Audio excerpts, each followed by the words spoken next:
In the future, mysterious sinkholes began appearing all around the world, triggering explosions that threw society into a state of complete panic.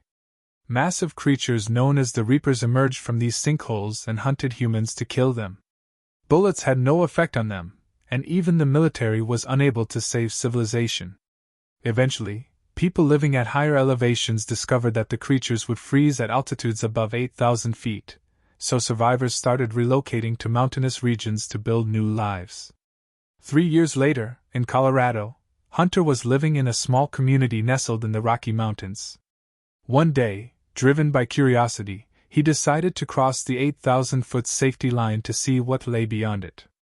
He barely managed a few steps before encountering a Reaper. He immediately turned and ran. The creature nearly caught him, but he crossed back over the safety line just in time.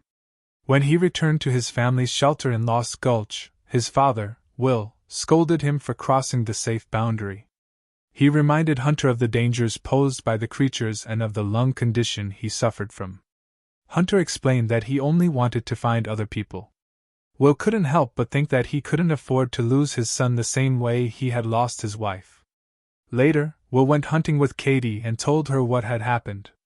Katie understood his concerns, but she pointed out that Hunter was the only child in their community, so it was natural for him to want friends to play with. However, Will explained that Hunter really wanted to return to the last place where he had seen his mother. Meanwhile, scientist Nina was conducting experiments on the Reapers. She fired bullets at a piece of Reaper skin, but the rounds failed to cause any damage. That night, Will heard Nina still firing shots and became upset because it reminded him of the special mission his wife had once joined, a mission that ultimately led to her death. Suddenly, he heard Hunter coughing and rushed to his room to replace the filter in the breathing machine that helped him breathe. After a while, Hunter calmed down and fell asleep again, but it turned out to be the last filter left in the house.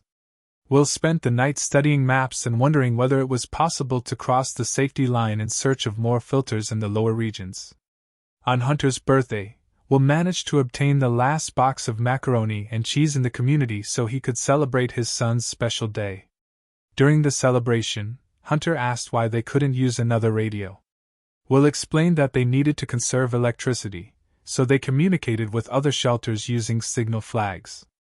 Hunter thought that was sad because staying connected with other people was extremely important.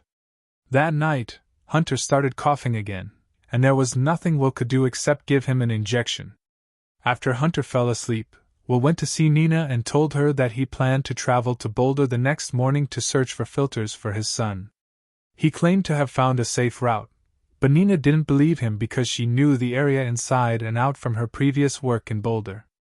Will wanted her to come along because she had spent years studying the Reapers. She had successfully crossed the 8,000-foot boundary before, descended into the lowlands, visited her laboratory, and returned alive from her last expedition. However, Nina reminded him that she had simply been lucky, and that his wife had died during that very same journey. Even so, Will refused to give up. He told Nina about a mine that ran through the mountains and could serve as an alternate route. But Nina believed that would be even more dangerous, since the Reapers could trap them inside. For that reason, she continued to refuse to accompany him. After Will left, Nina continued working on adjusting the compass, but she couldn't stop herself from thinking about Will's wife's death, which made her cry. At the same time, Will asked their neighbor to take care of Hunter before heading to the weapons shop to get some supplies. Katie showed up and announced that she would go with him, ignoring Nina's objections. Nina eventually gave in and agreed to come along, but she mocked Katie for having no experience, and said she would be a burden on them. Will said goodbye to Hunter and promised he would return, but the boy remembered that his mother had said the same thing before. Finally, the group set out, while Nina continued treating Katie harshly. Will told her to behave properly. Nina then explained that the Reapers emit strong electromagnetic pulses, and that her modified compass could detect them if they were within half a mile. After a long journey, they reached the fire road and the 8,000-foot line. When the compass confirmed there were no nearby creatures, the three of them crossed the line and began descending. After a while, they found a group of abandoned trucks and searched them for supplies. they discovered flares and ammunition, as well as a grenade launcher that Katie knew how to use. Nina also found a Reaper shell and took time to collect a sample. When Katie tried to rush her, an argument broke out, and Nina accused her of trying to get close to Will. Katie shouted at her and pushed Nina onto a truck, reminding her that Nina was responsible for the death of her close friend, Will's wife. The two women nearly came to blows, but Will stepped in quickly and separated them before things escalated further. The group continued their journey and were surprised to see a herd of horses in the forest, which suggested that the Reapers only attack humans for an unknown reason. Eventually, they reached a ski resort in Alta Vista, where they planned to use the ski lifts to travel safely toward the mines. At that moment, Nina's compass indicated that a creature was nearby, and they saw something shaking the trees. Will quickly climbed to the top of the lift and started activating the backup generators, while the women stayed on the ground to cover him. Katie panicked when she saw the creature approaching and fired several rounds, causing explosions, but they had no effect on the Reaper. Will finished connecting the generator, and Nina pressed the switch before boarding the lift. Will joined her immediately. They opened fire on the approaching Reaper as Katie began climbing the tower to reach the lifts. The creature jumped onto the cables, shaking the lift violently, but both of them managed to hold on. Katie waited for the right moment to jump, but she failed to reach the lift, forcing Will to catch her midair. Meanwhile, Nina ran out of ammunition just before the creature shook the cables again, causing all three of them to fall to the ground. They immediately started running and managed to cross back over the 8,000-foot line before the creature could catch them. As night fell, they decided to spend the night at the ski resort. While drinking, Nina explained that the Reapers had killed 95% of the world's population without stopping to eat or sleep.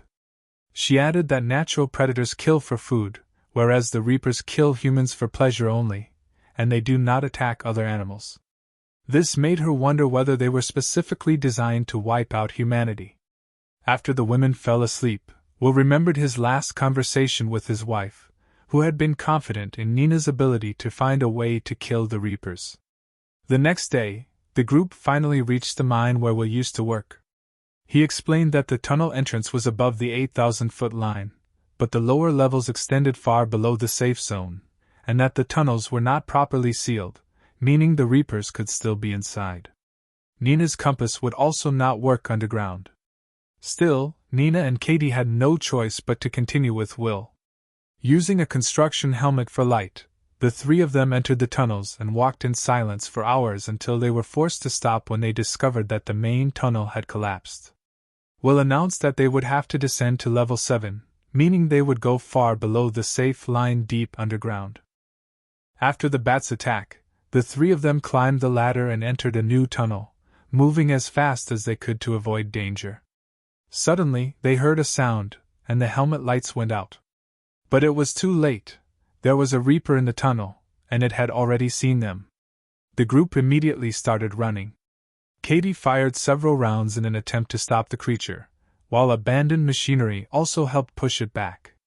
Will opened fire, but it was useless. When they found a hole in the wall, all three went inside. Will shot at the rocks to create enough space for them to hide, while the Reaper pushed its glowing tail into the opening. Will threw a flare to distract the creature. The light revealed an exit in the opposite wall.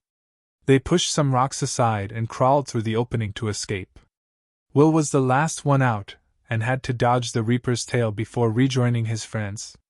After a few minutes of crawling, Katie emerged into another tunnel, but she found a Reaper there, which immediately stabbed her with its tail. Will tried to reach her, but he wasn't fast enough and had to watch as the creature dragged her away. At that moment, Nina found a ladder, and she and Will quickly climbed up while hearing the Reaper behind them. Fortunately, they found a door and managed to escape the mine. Will and Nina continued their journey without stopping until they saw a goat and found an abandoned house, where they decided to spend the night. They used the last box of macaroni and cheese for dinner, saying it was Hunter's favorite meal. Will began asking Nina about her old laboratory work. Nina explained that she believed there was a chemical compound that could finally make bullets effective against the creatures. Her theory was that the Reaper's shells carried an electrical charge, so a properly designed bullet could cause internal disruption. Will rejected the idea, saying it was impossible, and couldn't believe his wife had died because of such a weak theory. The next day, they took a car and used it to cross the line as quickly as possible, passing through a city overtaken by animals. Eventually, they reached a hospital and searched for filters while hearing strange sounds. The compass showed nothing, but they still had to go to the top floor to find the filters. Suddenly, a reaper broke through the wall, forcing them to move quickly to avoid its massive claws amid the destruction. As the creature smashed through walls and windows, it grabbed Will by the tail. Nina grabbed a fire axe and struck the tail repeatedly until it released him. Nina then opened a gas cylinder to fill the hallways with smoke, creating cover. Will used the opportunity to shoot an oxygen tank, causing a massive explosion that threw the creature out of the building. They weren't sure if it was dead or just stunned, so they hurried to leave. Will wanted to go back to his son, but Nina convinced him to go to the lab so she could continue her experiments on the bullets. After they left in the car, the Reaper woke up again behind them. Later, they arrived at the lab, and Nina began mixing chemicals while Will watched. Will was shocked when he saw a photo revealing that Nina had a family she never talked about. Nina broke down in tears and explained that on the day the world ended, she was working and couldn't be with her family. She also felt guilty because her son had a football match that day, and she chose not to attend. She admitted she hated herself because she was indirectly responsible for Will's wife's death. Will reassured her that no one was fully to blame. After Nina finished her new bullet formula, she tested it on a Reaper shell, but nothing happened at first. She told Will to return to his son, while she stayed behind to continue her research until she found a solution or died trying. Will drove away, while Nina continued experimenting. The compass suddenly began reacting. She realized there was one final chemical combination she hadn't tried and rushed to prepare it. Meanwhile, Will's car suddenly malfunctioned, causing him to lose control and crash. He lost consciousness briefly, then woke up to the sound of a creature approaching. He broke the window and escaped, running as the Reaper chased him. Climbing the mountain was extremely difficult after the crash. Just as he was about to cross the safe line, another Reaper appeared to block him. Will fired in desperation, but it had no effect, and he lost all hope. At that moment, Nina appeared and fired the new bullet. A strange explosion filled with smoke and electrical energy erupted, confirming her theory. She quickly shot all the Reapers and killed them within seconds. She then examined a piece of one of the creatures and revealed mechanical parts, confirming they were robots programmed to kill humans. When Will asked who sent them, Nina guessed they were aliens. The two returned to the shelter, and Will reunited with Hunter. Nina raised a pirate flag to signal that they had found a way to fight back. The survivors quickly gathered and began producing large amounts of the new bullets. They used the radio again to send a message of hope across the world. Nina also preserved the Reapers' bodies to continue studying them. Once everyone was armed, the survivors entered the forest and killed as many Reapers as they could to reclaim the land. At night, Will and Nina looked at the sky through a telescope and noticed 3 mysterious lights approaching Earth. And that is where the story ends.